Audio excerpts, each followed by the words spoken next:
Assalamualaikum warahmatullahi wabarakatuh. Perkenalkan, nama saya Vina Melisa dari Universitas Muhammadiyah Cirebon, jurusan D3 Teknik Informatika semester 2. Kali ini saya akan mempresentasikan sebuah rangkaian logika kombinatorial dengan display 16 segmen. Mata kuliah ini adalah sistem digital yang diampu oleh Bapak Agus Isa Martinus, MT.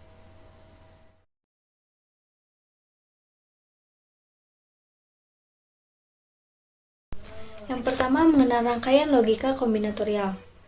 Apa sih rangkaian tersebut? Rangkaian tersebut merupakan sebuah rangkaian pada sistem digital yang berisikan gerbang logika dengan nilai output yang ditentukan berdasarkan kombinasi dari input rangkaian tersebut.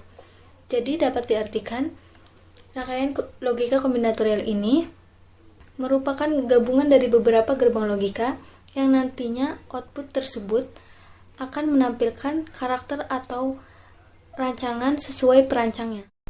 Selanjutnya ada gerbang logika.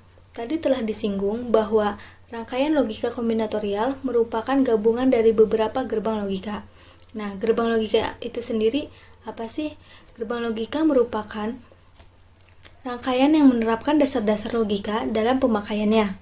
Gerbang logika beroperasi berdasarkan sistem bilangan biner, yakni 0 dan 1, dengan menggunakan teori aljabar boolean. Gerbang logika umumnya ada 7 jenis, namun pada perancangan yang saya buat hanya membutuhkan 3 jenis gerbang logika, di antaranya sebagai berikut. Ada gerbang logika AND, OR, dan NOT, di mana gerbang logika AND itu disimbolkan dengan tanda dot. Untuk OR disimbolkan dengan tanda plus, dan NOT disimbolkan dengan tanda negasi. Nah, untuk gerbang logika AND, ia akan bernilai 1 outputnya jika kedua inputnya 1. Sedangkan untuk gerbang logika OR, ia akan bernilai 0 jika kedua inputnya 0. Dan untuk gerbang logika NOT, ia merupakan kebalikan dari inputnya tersebut. Jika kita menginputkan A, maka ia akan mengoutput A. Contoh lagi, jika kita menginputkan 1, maka output tersebut akan 0. Jika kita menginputkan 0, maka outputnya akan 1. Kedua, merancang rangkaian logika kombinatorial dengan display 16 segmen. Yang A, ada spesifikasi. Nah, dalam perancangan yang saya akan buat, saya membutuhkan 5 input atau 5 saklar, yang saya namai saklar 1A, saklar 2B, saklar 3C, saklar 4D, saklar 5E. Nah, untuk ketentuan saklarnya, saklar akan on jika bernilai 1 dan off jika bernilai 0. Khusus untuk saklar A akan selalu bernilai 1. Jika 0, maka display akan blank. Untuk output atau karakternya sendiri, yang ingin ditampilkan yaitu ada 15 karakter dengan display 16 segmen yang terdiri dari S0, S1, S2, sampai SF. Bisa kita lihat di sini ada 5 saklar yang terdiri dari A, B, C, dan D. Nah, untuk karakter yang saya akan tampilkan nanti ada 15 karakter dengan karakter Vina, Strip, Melisa, 2. Untuk urutan karakternya tersendiri, karakter F sebagai urutan yang pertama, H kedua, I ketiga, N keempat, A kelima, begitupun seterusnya sampai karakter 1 dengan urutan ke-15. Selanjutnya ada desain rancangan display karakter Vina, Strip, Melisa 21.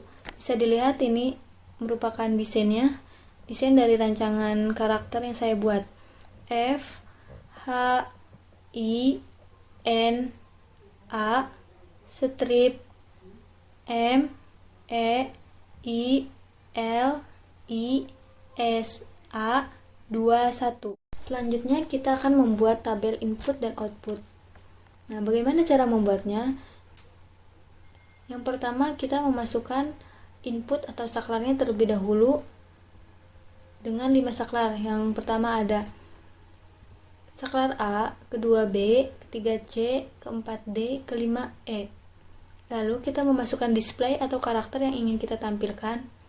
Di sini saya memasukkan displaynya tersebut dengan karakter yang saya akan tampilkan, yaitu Vina strip Melisa 21. Nah, bagaimana dengan outputnya? Outputnya kita akan menghasilkan output sesuai dengan karakter tersebut. Selanjutnya saya akan menjelaskan bagaimana cara membuat outputnya. Di sini saya akan menyontohkan karakter F untuk outputnya. Nah, sudah kita lihat tadi karakter F seperti apa desainnya. Seperti ini ya desainnya F. Nah, kita bisa lihat juga di sini ada desain display 16 segmen.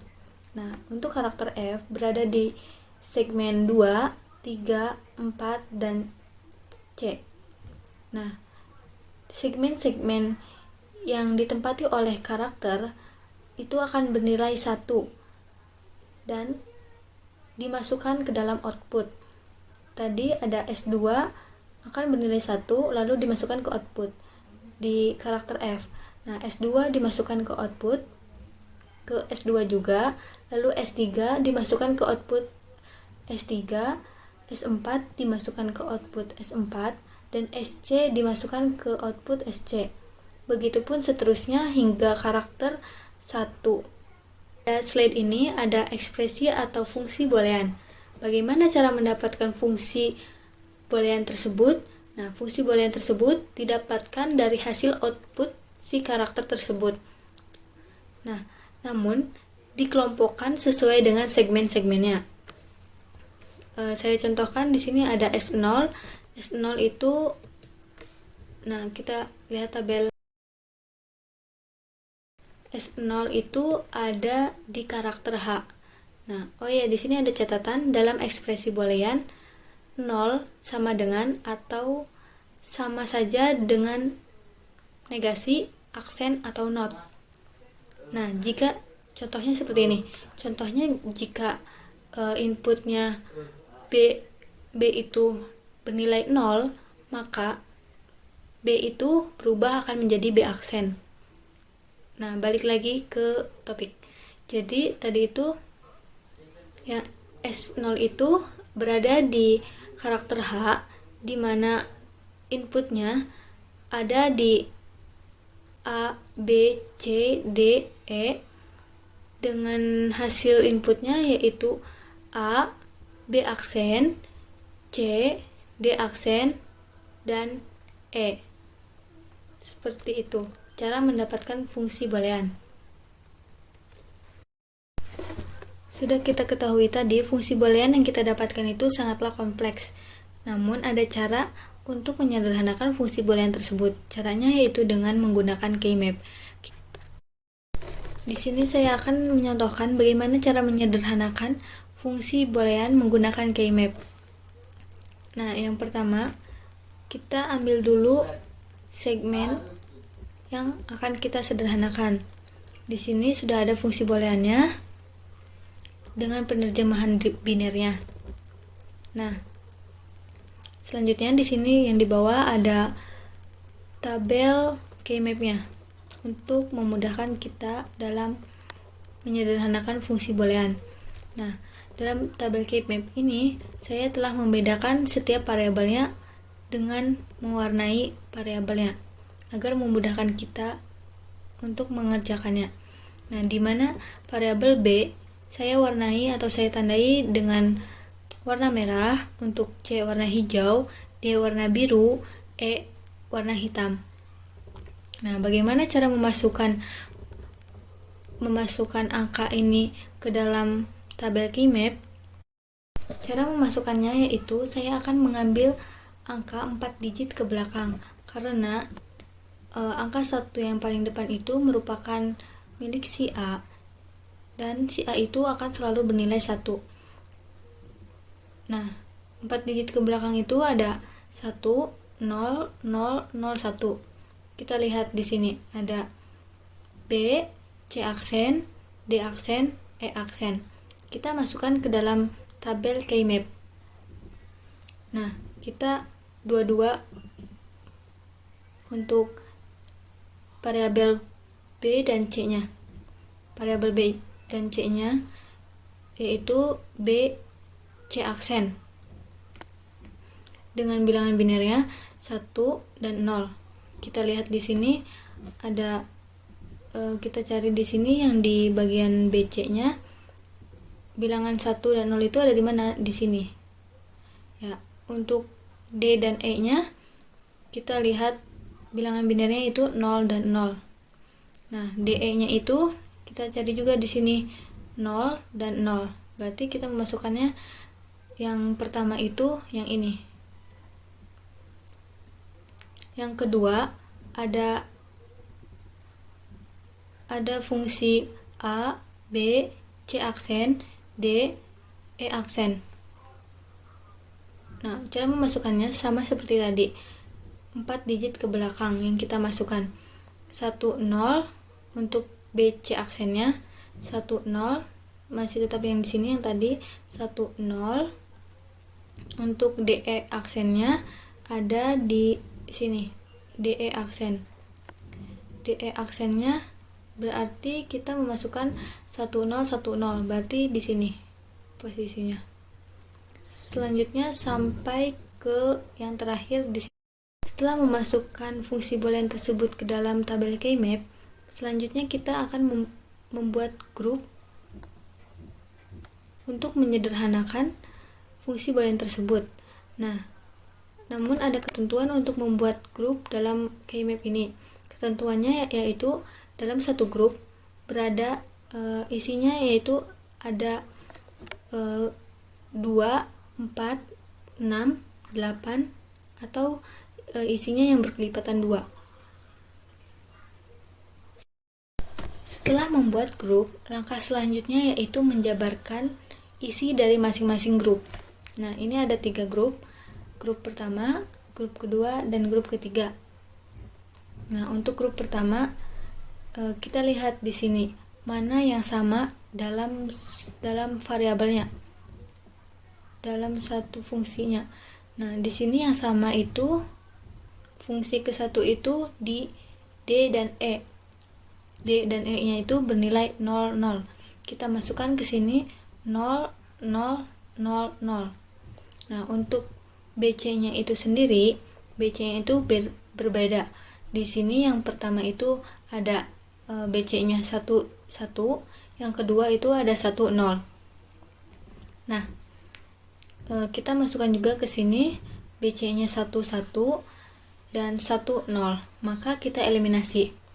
Nah, si A kita masukkan karena dia sudah bernilai 1. Si A akan selalu dimasukkan ke dalam fungsi boolean. Nah, untuk selanjutnya yaitu B itu bernilai 1 semua. Nah, B itu 1 1, maka kita masukkan ke dalam fungsinya. 1 1 menghasilkan B. Untuk yang C di sini dalam satu variabel ada angka yang berbeda. Nah, jika ada angka yang berbeda, maka kita boleh dieliminasi atau dihilangkan. Nah, jadi C itu tidak dimasukkan ke dalam fungsinya. Yang D itu bernilai 0 0, maka D itu bernilai D aksen. Nah, berubah menjadi D aksen. Nah, untuk selanjutnya yaitu E. E-nya itu bernilai 0 0, maka ia akan berubah menjadi E aksen. Nah, ini fungsi yang pertama. Nah, selanjutnya ada grup kedua dan ketiga, penyederhanaannya sama seperti grup yang pertama. Nah, seperti inilah cara menyederhanakan fungsi boolean menggunakan keymap. Nah, bisa dilihat di sini hasil penyederhanaan ekspresi boolean menggunakan keymap. Sangatlah yang sudah disederhanakan sangatlah sederhana dibanding sebelumnya. Nah, selanjutnya yaitu mensimulasikan hasil rangkaian menggunakan software Logisim. Menggunakan software Logisim. Yuk kita simulasikan.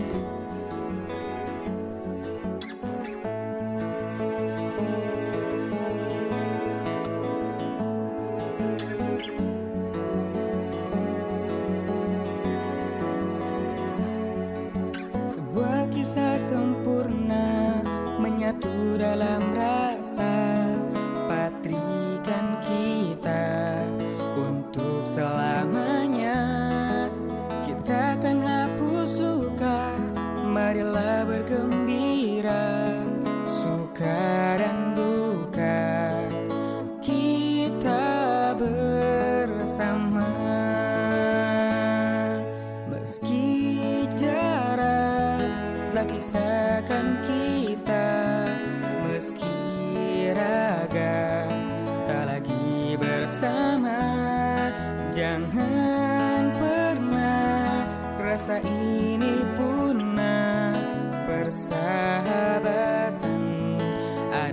segalanya. Aku dan kamu, kita satu padu, menyongsong hari-hari dengan segenap mimpi. Meski waktu berlalu, ku kan selalu ada untukmu. Jangan pernah lupakanku dan kenangan ini.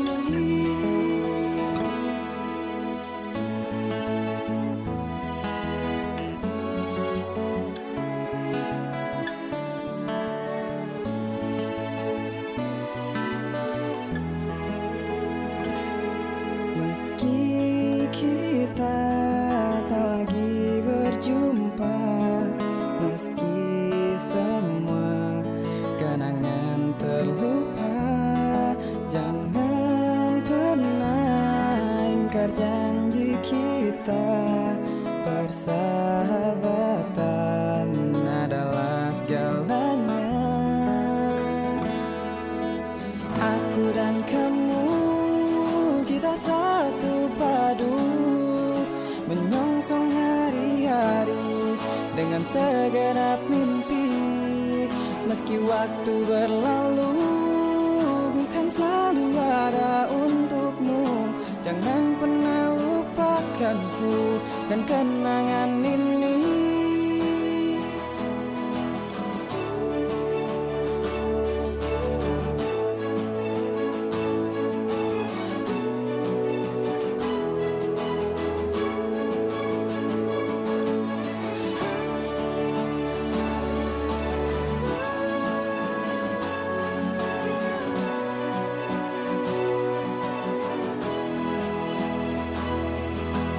Aku dan kamu, kita satu padu, menyongsong hari-hari dengan segenap mimpi.